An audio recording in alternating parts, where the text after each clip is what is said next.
Mahalan sa pag-ibig ng nakamtan. Simulan natin ang banal na pagdiriwang sa ngalan ng Ama at ng Anak at ng Espiritu Santo. Amen. Ang pagpapala ng ating Panginoong Hesukristo, ang pag-ibig ng Diyos Ama, at ang pakikipagkaisa ng Espiritu Santo, nawa ay sumainyong lahat. At sumaiyo rin. Mga kapatid, aminin natin ang ating mga kasalanan upang tayo ay maging marapat gumanap sa banal na pagdiriwang.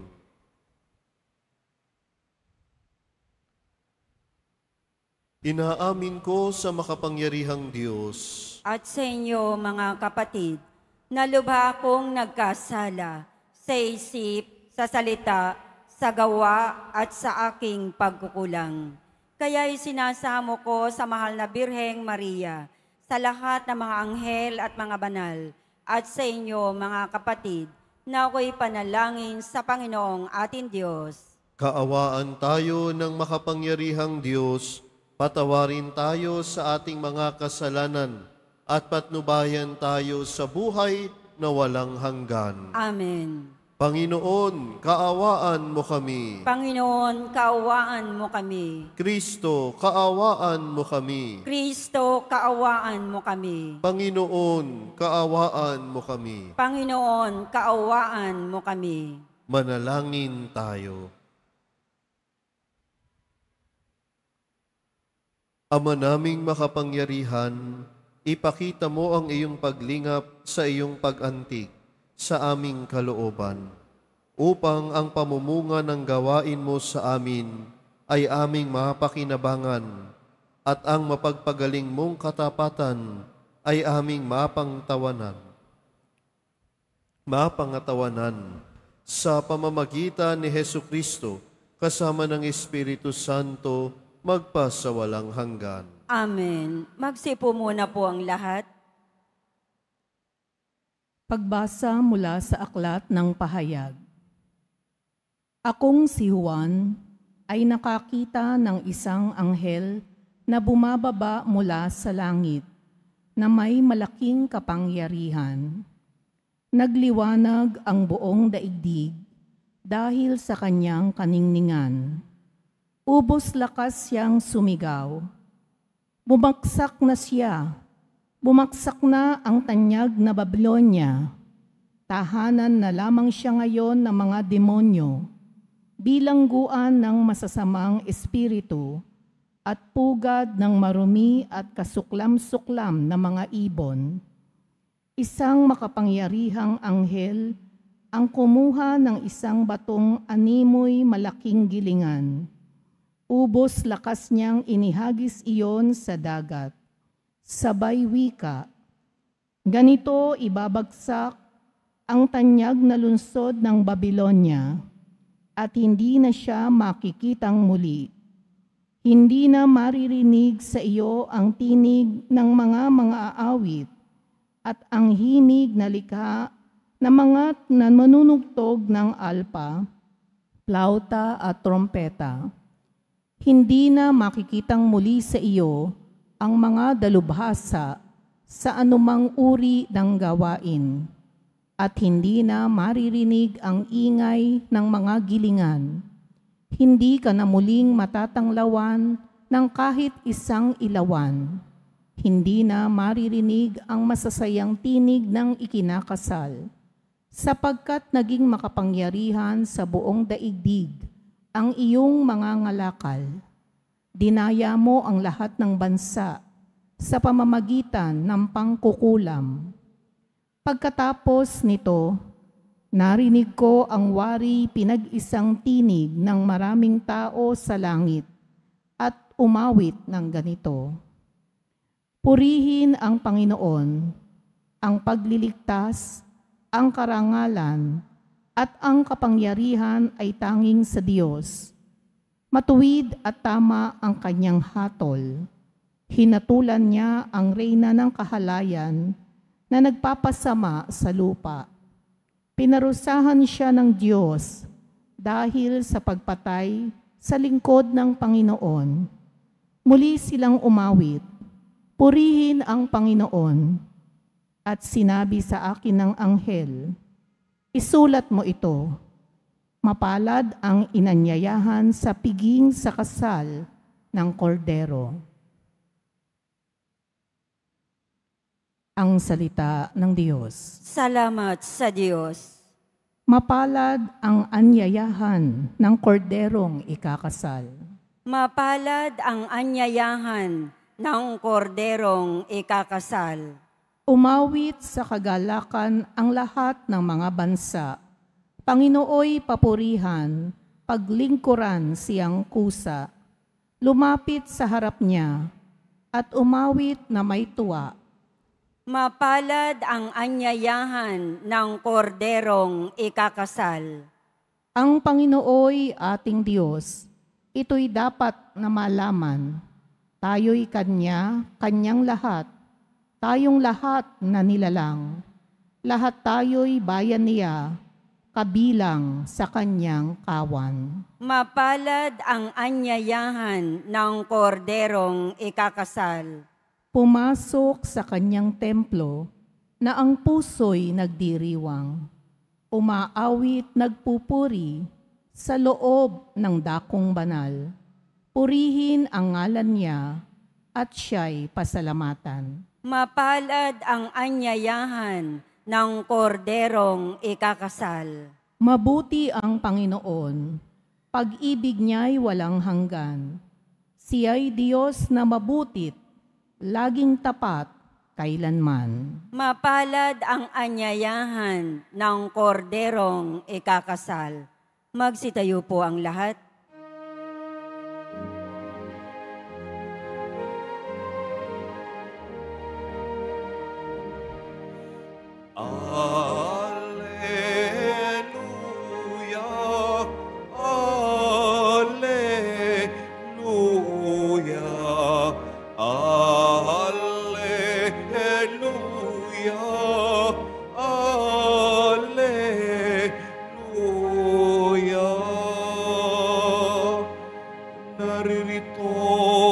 Malapit na ang kaligtasan pag-asa upang ating matamasa. Alleluia, alleluia, alleluia, alleluia.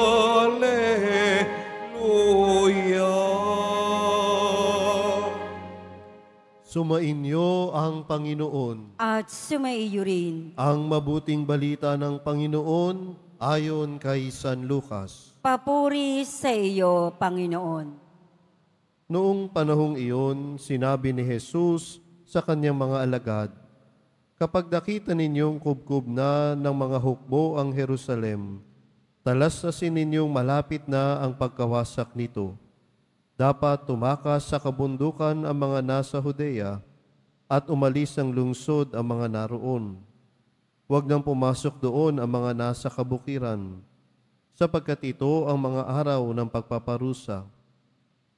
Bilang katuparan ng mga nasasaad sa kasulatan, kawawa ang nagdadalang tao at nagpapasuso sa mga araw na iyon, sapagkat darating ang malaking kapighatian sa lupaing ito, at ang puot ng Diyos sa bansang ito. Mamamatay sila sa tabak, at dadalhing bihag sa lahat ng bansa. At ang Jerusalem ay magiging busabos sa mga hintil hanggang sa matapos ang panahong itinakda sa mga ito. Magkakaroon ng mga tanda sa araw, sa buwan at sa mga bituin. Sa lupa, ang mga bansa ay masisindak at malilito dahil sa ugong at mga daluyong ng dagat. Ang mga tao'y hihimatayin sa takot dahil sa pag-iisip sa mga sakunang darating sa sanlibutan, sapagkat mayayanig at mawawala sa kani-kanilang dandas ang mga planeta at iba pang mga katulad nito na nasa kalawakan. Sa panahong iyon, ang anak ng tao'y makikita nilang dumarating na nasa alapaap. May dakilang kapangyarihan at malaking karangalan. Kapag nagsimula ng mangyari ang mga bagay na ito, magala kayo sapagkat malapit na ang pagliligtas sa inyo.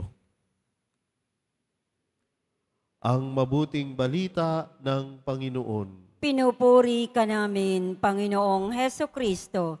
Magsipo muna po ang lahat. Magandang umaga po sa inyong lahat. Maaari nyo bang lingunin ang inyong mga katabi at sabihin sa katabi, mahal ka ng Diyos. Narinig natin sa ating ebanghelyo ngayon ang mga babala ni Jesus tungkol sa darating na pagkawasak ng Jerusalem at ang wakas ng panahon.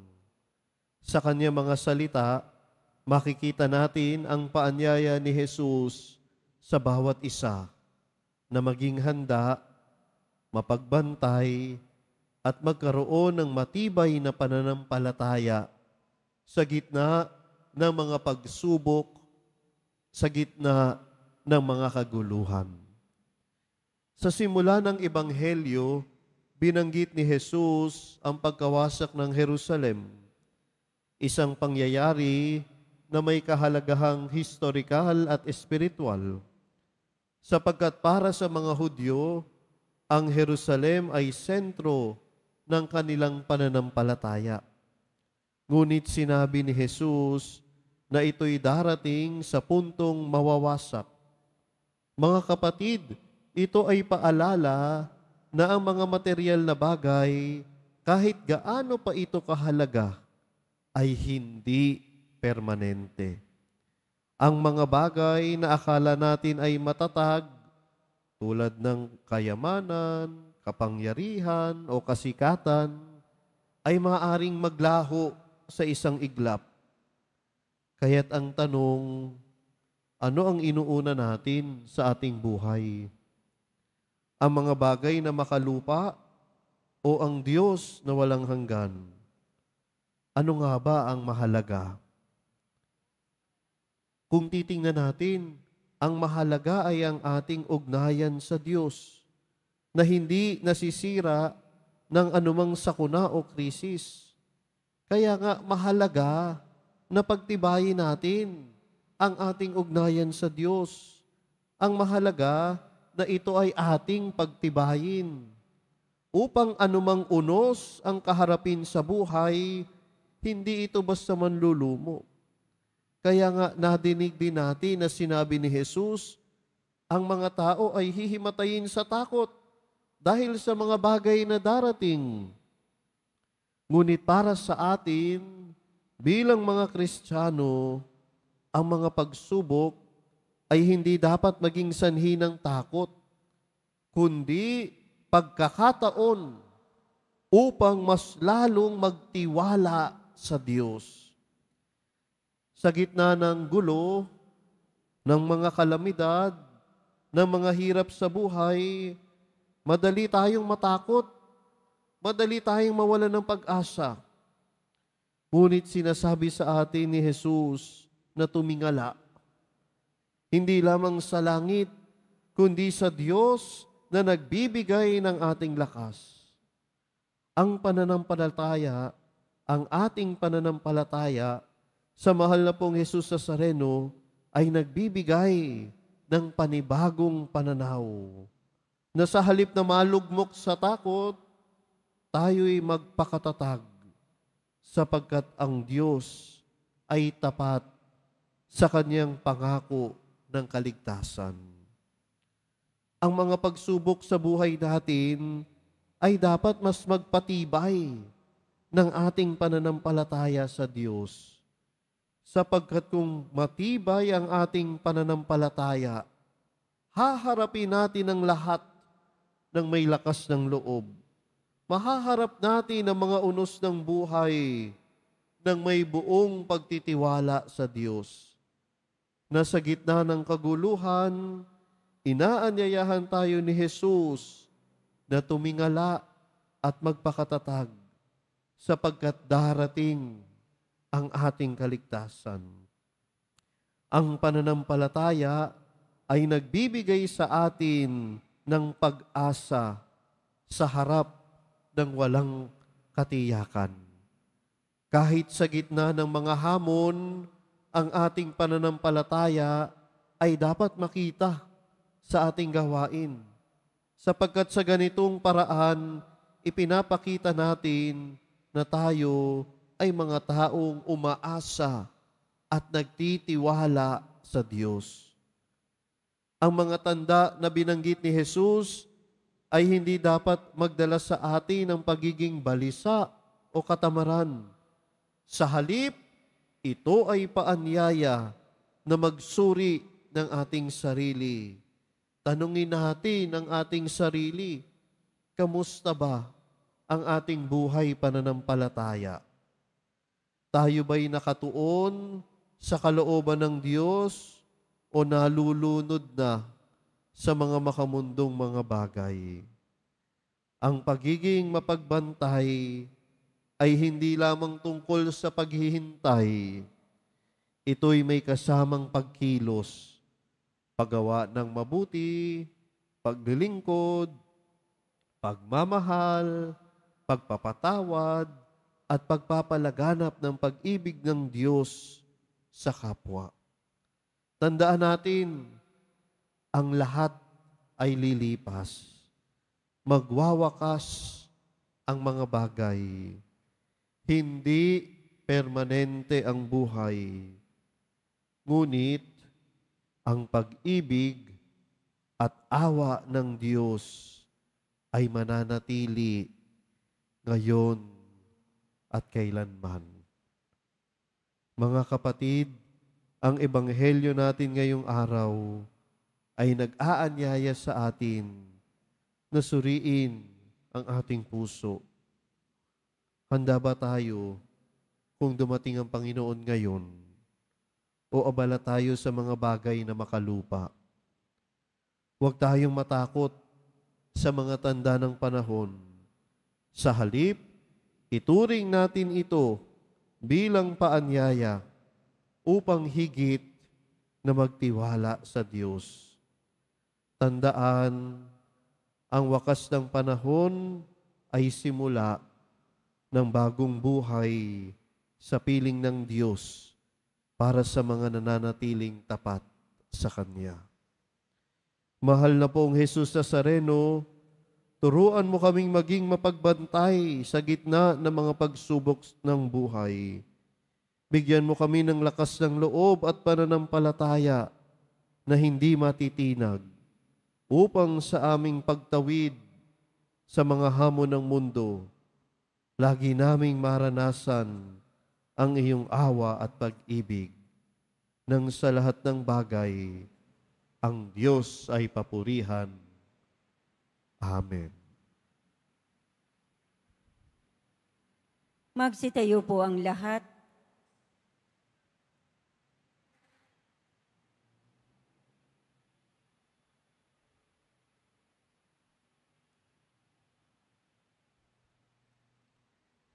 Minamahal ko mga kapatid, habang natitipon tayo upang ipagdiwang ang misteryo ng ating kaligtasan, bumaling tayo sa Diyos Ama nang may pananalig at hingin ang Kanyang awa.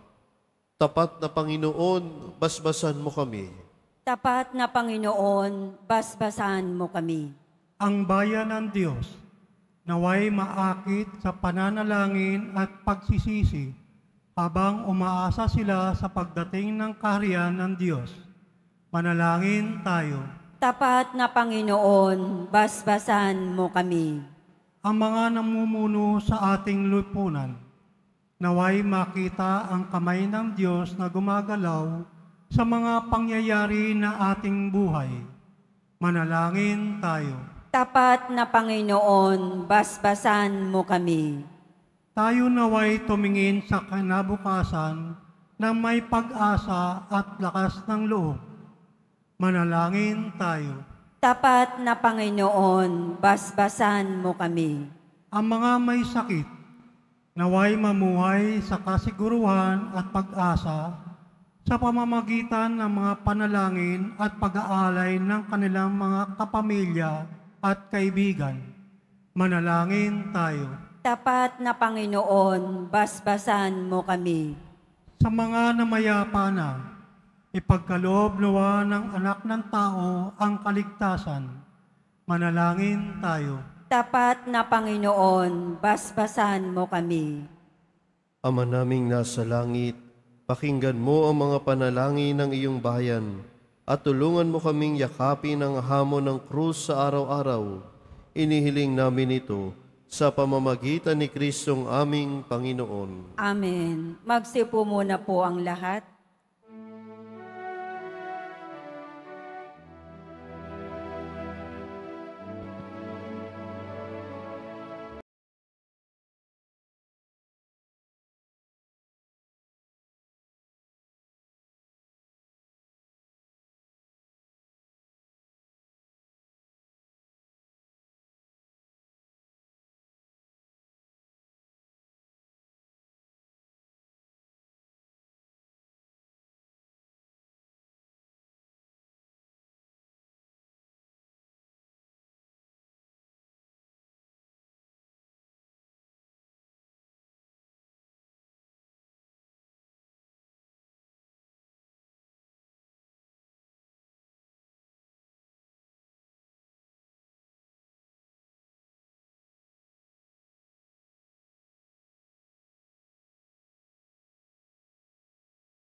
Magsitayo po ang lahat. Manalangin kayo mga kapatid upang ang paghahain natin ay kalugdan ng Diyos samang makapangyarihan. Tanggapin nawa ng Panginoon itong paghahain sa iyong mga kamay, sa kapurihan niya at karangalan, sa ating kapakinabangan at sa buong sambayanan niyang banal. Ama naming lumikha, tanggapin mo ang mga banal na alay na iyong ipinag-utos na aming italaga sa pagsamba sa iyong ngalan at upang kami baging tapating paunlakan ng iyong tapat na pagmamahal, gawin mong ang iyong mga utos ay sundin namin kailanman. Sa pamamagitan ni Hesukristo, kasama ng Espiritu Santo, magpasawalang hanggan. Amen. Sumainyo ang Panginoon. At sumaiyo rin. Itaas sa Diyos ang inyong puso at diwa. Itinaas na namin sa Panginoon. Pasalamatan natin ang Panginoong ating Diyos. Marapat na siya ay pasalamatan. Ama naming makapangyarihan, tunay ngang marapat na ikaw ay aming pasalamatan. Sa iyong paglingap at kagandahang loob, ang tao'y nilikha mo't pinangasiwa sa sansinukob. Sa hangad siya'y iwastong lubos, siya'y pinagdusa mo sa kanyang pagtalikod. Sa iyong paghiliw, iyong ipinahintulot na makabalik siya sa pamamagitan ni Kristo Jesus. Kaya kaisa ng mga anghel na nagsisiawit ang papuri sa iyo nang walang humpay sa kalangitan, kami nagbubunyi sa iyong kadakilaan. Santo, Santo, Santo, Panginoong Diyos ng mga hukbo, napupuno ang langit at lupa ng kadakilaan mo. O sana sa kaitaasan, pinagpala ang naparirito sa ngalan ng Panginoon. O sana sa kaitaasan, magsilud po ang lahat. Ama naming banal, ikaw ang bukal ng tanang kabanalan, kaya't sa pamagitan ng iyong Espiritu, gawin mong banal ang kaloob na ito upang para sa aming maging katawan at dugo ng aming Panginoong Hesukristo.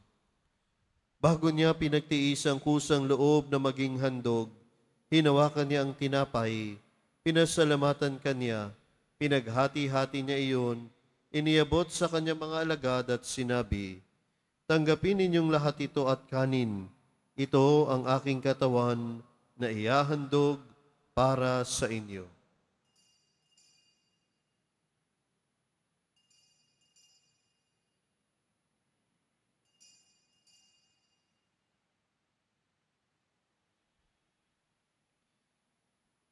Gayun din naman nung matapos ang hapunan, hinawakan niya ang kalis, muli kanyang pinasalamatan, iniabot niya ang kalis sa kanyang mga alagad at sinabi, "Tanggapin ninyong lahat ito at inumin.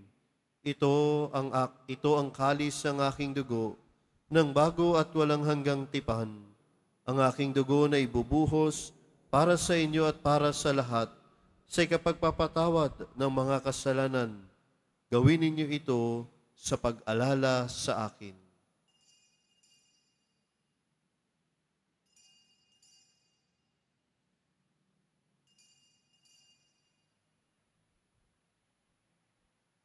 Magsitayo po ang lahat.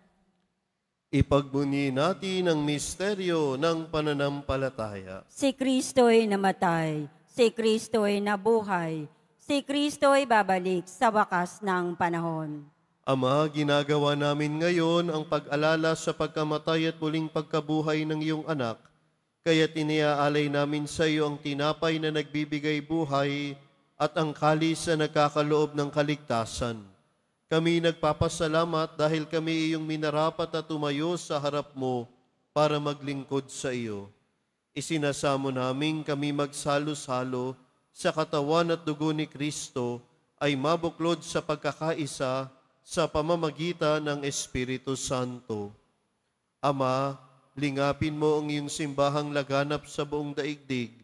Puspusin mo kami sa pag-ibig, kaisa ni Francisco na aming Papa, ni Jose na aming Obispo, at ng Tanang Kaparian.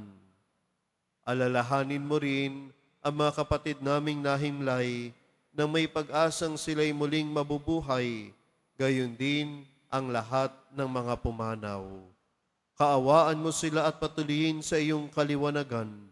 Kaawaan mo at maging tapatin kaming lahat na makasalo sa iyong buhay na walang wakas, kaisa ng mahal na Birheng Maria na ina ng Diyos, ng kabiyak na puso niyang si San Jose, kaisa ng mga apostol ni Amang San Benito, at ng lahat ng mga banal na namuhay dito sa daigdig ng kalugod-lugod sa iyo, maipagdiwang nawa namin ang pagpupuri sa ikararangal mo sa pamamagitan ng iyong anak na aming Panginoong Hesukristo. Sa pamamagitan ni Kristo, kasama niya at sa Kanya, ang lahat ng parangal at papuri ay sa iyo, Diyos amang makapangyarihan, kasama ng Espiritu Santo, magpa sa walang hanggan. Amen. Sa tagubiling ng mga nakagagaling na utos at turo ni Jesus na Panginoon natin at Diyos, ipahayag natin ang lakas loob. Ama namin, sumasalangit ka. Sambahin ang ngalan mo. Mapasa amin ang kaharian mo. Sundin ang loob mo dito sa lupa para nang sa langit. Bigyan mo kami ngayon ng aming kakanin sa araw-araw at patawarin mo kami sa aming mga sala para nang pagpapatawad namin sa nagkakasala sa amin. At huwag mo kaming ipahintulot sa tukso at iadya mo kami sa lahat ng masama. Hinihiling namin kami iadya sa lahat ng masama, pagkalooban ng kapayapaan araw-araw, iligtas sa kasalanan at ilayo sa lahat ng kapahamakan, samantalang aming pinananabikan ang dakilang araw ng pagpapahayag ng tagapagligtas naming si Hesukristo. Sapagat iyo ang kaharian, at ang kapangyarihan, at ang kapurihan magpakailanman. Amen. Panginoong Hesukristo, sinabi mo sa iyong mga apostol, kapayapaan ang iniiwan ko sa inyo, ang aking kapayapaan ang ibinibigay ko sa inyo. Tunghayan mo ang aming pananampalataya at wag ang aming pagkakasala. Pagkalooban mo kami ng kapayapaan at pagkakaisa ayon sa iyong kalooban, kasama ng Espiritu Santo, magpasawalang hanggan. Amen. Ang kapayapaan ng Panginoon nawa ay laging sumainyo. At sumaiyo rin. Magbigayan kayo ng kapayapaan sa isa't isa. Peace be with you.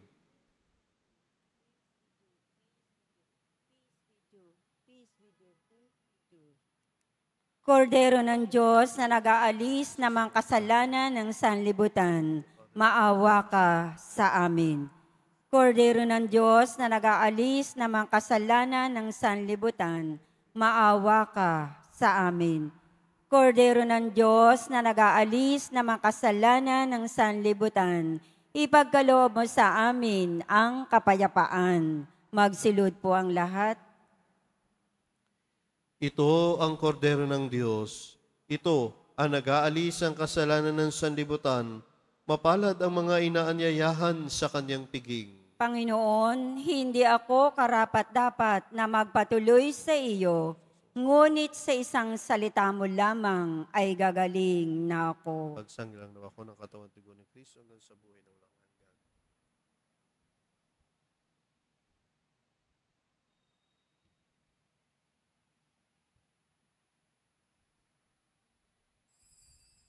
Para sa lahat ng tatanggap ng banal na komunyon, sasagot po tayo ng amen. Pagkasabi ng pari o ng lay minister ng katawan ni Kristo at isubo agad sa bibig bago umalis sa harapan ng pari o lay minister. Sumunod po tayo.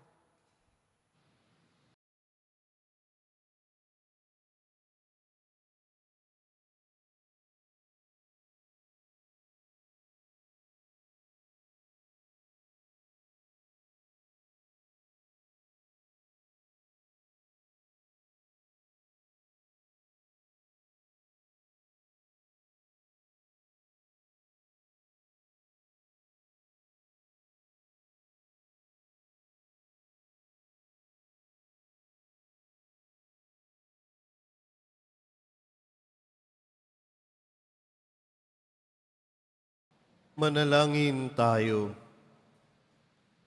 Ama naming mapagmahal, kaming pinagkalooban mo ng pagsasalo sa iyong kagalakan, ay lagi nawang lumingon sa pinanggalingan nitong banal na pakikinabang upang kami hiwag mawalay sa iyo na aming hantungan. Sa pamamagitan ni Hesukristo, kasama ng Espiritu Santo, magpasawalang hanggan. Amen. Mga kapatid, ating ipagdasal ang ating mga minamahal na yumao at ang lahat ng mga kaluluwa sa purgatorio. Panginoon naming Diyos, Ama namin, Ikaw po ang dahilan ng aming pagsilang, sa iyo galing ang aming hiram na buhay. Buong kababaang loob po kaming nananalangin at kami nagmamakaawang kalugdan mo po ang mga kaluluwa ng mga pumanaw na sa mundong ito. Sila naway magkamit ng buhay sa iyong piling. Alisin mo ang mga anumang mga karumihan ng kasalanan upang sila ay maging marapat sa iyong walang hanggang kalinisan. Iahon mo po sila mula sa purgatorio at bigyan ng puwang sa iyong kaharian sa langit. Kapayapaan kailanman ang igawad ng may kapal sa mga yumaong nagsipanaw. Sila naway silayan ng iyong ilaw na walang hanggan. Amen. Mapanatag nawa sila sa kapayapaan. Amen.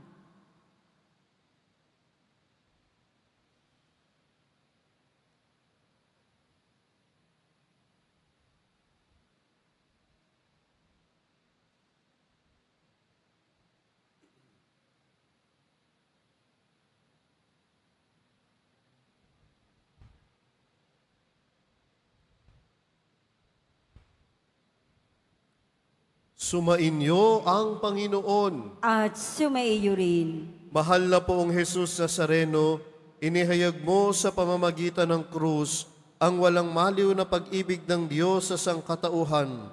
Pakinggan mo ang kahilingan ng iyong angkan na nagsusumamo sa iyo. Makamtam nawa nila ang iyong katugunan at tanggapin ang kasagutan na may utang na loob na tinatanaw. Basbasan din po ninyo ang mga dala-dala nilang mga imahen at dasalan. Sa pamamagitan ng bendisyon na ito, naway maalala nila ang mga pangako nila noon sa binyag, na ikaw ang kanilang iibigin at paglilingkuran bilang Panginoon magpa sa walang hanggan. Amen. At pagpalain kayo ng makapangyarihan at mapagmahal na Diyos, Ama, Anak, at Espiritu Santo. Amen. Naialay na natin ang misa, humayo kayong taglayang kapayapaan ng Poong Jesus Nazareno. Salamat sa Diyos.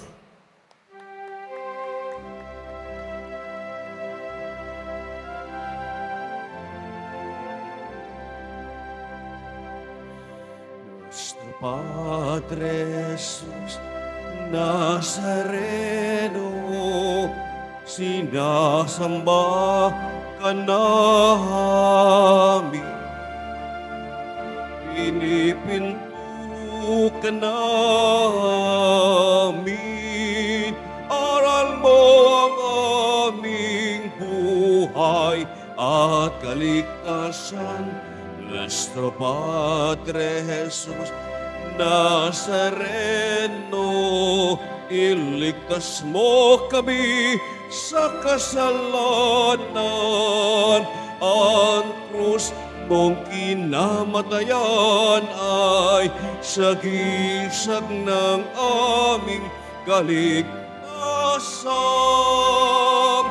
Nuestro Padre Jesus Nazareno, dinarangal ka namin. Nuestro Padre Jesus Nazareno, dinuluwalhati ka namin. Nuestro Padre Jesus Nazareno, dinarangal ka namin. Nuestro Padre Jesus Nazareno, nilulwalhati ka